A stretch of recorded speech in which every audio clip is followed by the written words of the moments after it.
Hello everyone. Welcome to my channel. Today I'm bringing you a long, magazine-style deep dive that's perfect for text-to-speech, the full story behind Barış Baktaş and Yağmur Yüksel turning the page from consistory to a brand new feature film. All the details are here.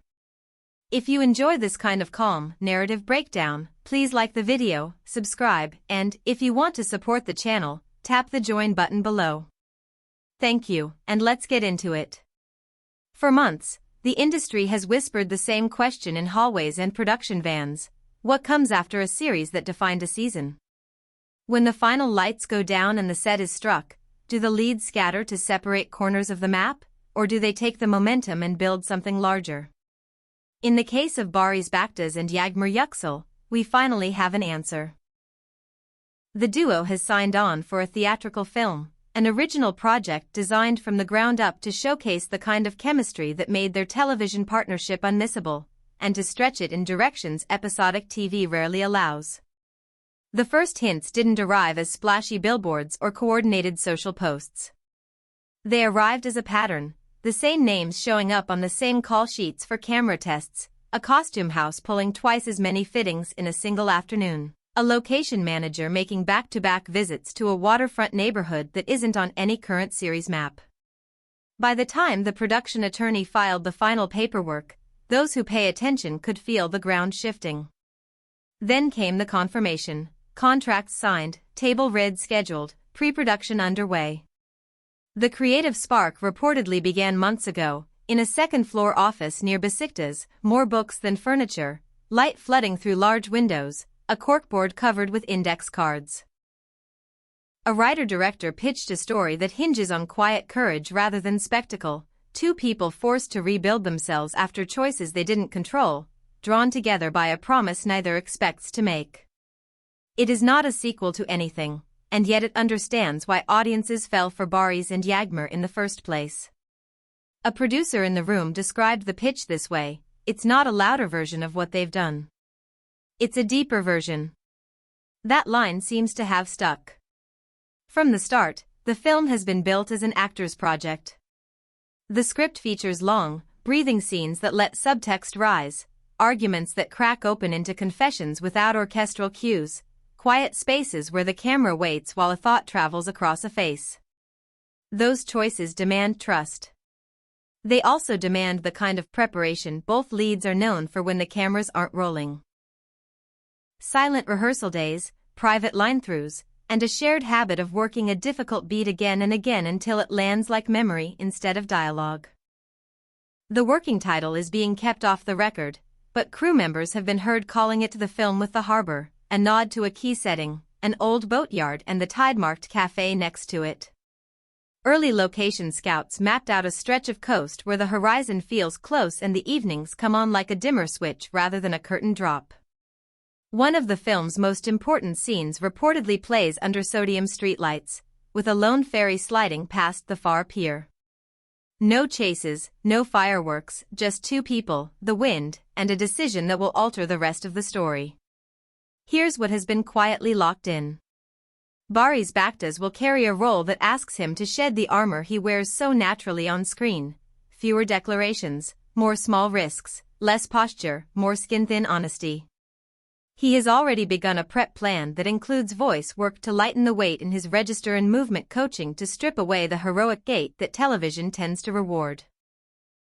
Yağmur Yüksel, for her part, is exploring a character who leads by listening, and then surprises by acting.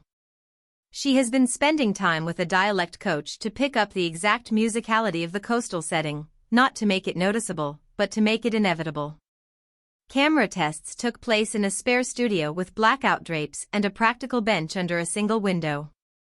The cinematographer ran through 4 lens sets and 3 lighting schemes. The pair sat facing each other and read portions of a scene in which nothing happens, and everything happens. A question asked indirectly, a cup set down too softly, a mistake not yet forgiven. Those in the room say the monitor went quiet. They can do loud, one technician said.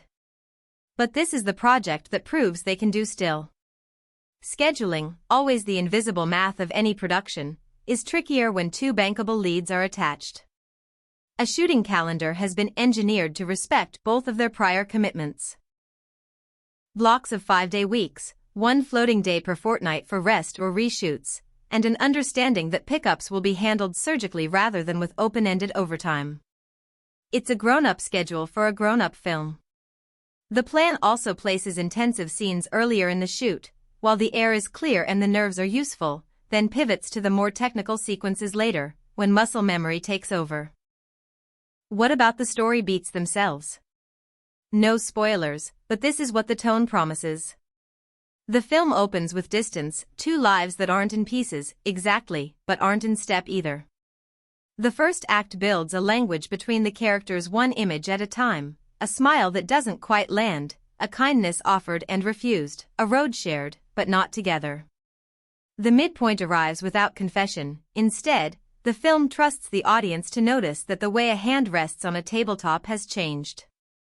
The final act contains a choice that is neither career nor survival, but something messier and braver, a decision about what kind of people they are when no one is watching. If you're used to plots that insist on rescue or collapse, this film offers a third path, growth that costs something. The industry reaction has been swift. Casting directors are already sketching lineups for supporting roles that won't crowd the leads but will give their world weight and specificity.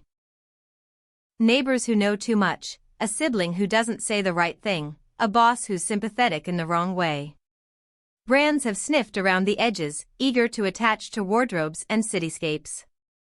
The production has declined anything that would place a logo where the story needs silence. That decision alone has kept this project from becoming a moving billboard and has reassured those who want to see Barış and Yağmur in a frame that puts performance first. Fans, always the early warning system, picked up the scent before any official note landed. A single photograph of two coffee cups on the same rehearsal table, a blurry shot of a marina bench that later appeared in a storyboard corner, a clapperboard emoji used by a crew member who never uses emojis. The hashtags did what hashtags do. But the absence of breathless PR may be the clearest strategy of all: let the work arrive quietly, and let the work speak.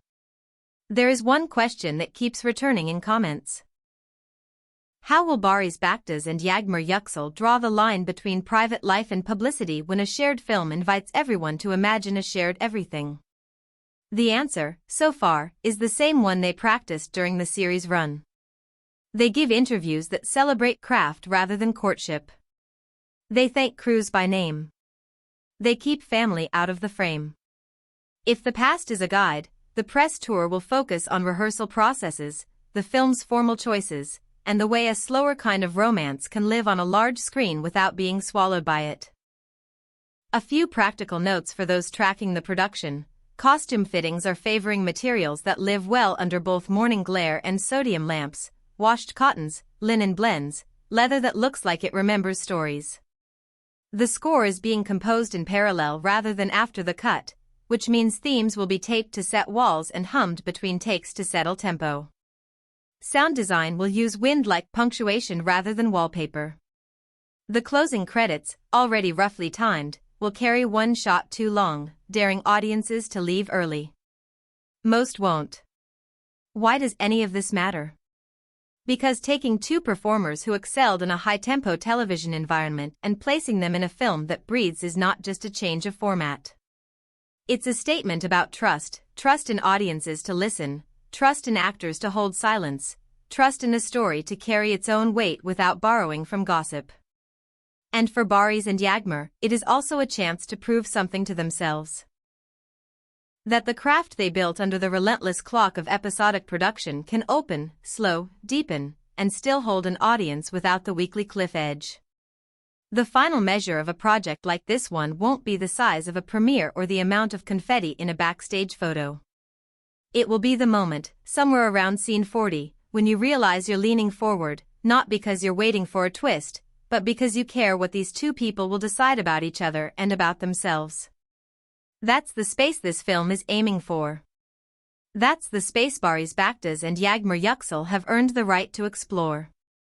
So here's where we leave it tonight. The signatures are dry. The table read is booked. The harbor is waiting. We will follow the production with the same tone we've kept today, curious, respectful, and focused on the work. If you want updates that aren't just noise, stay with the channel. And tell me in the comments. What do you most want to see from Barış and Yağmur on the big screen, sparks that fly, or embers that glow? Thank you so much for watching my video. If this deep dive gave you a clear picture without the usual static, please like, subscribe, and ring the bell so you don't miss the next chapter. Take care and goodbye.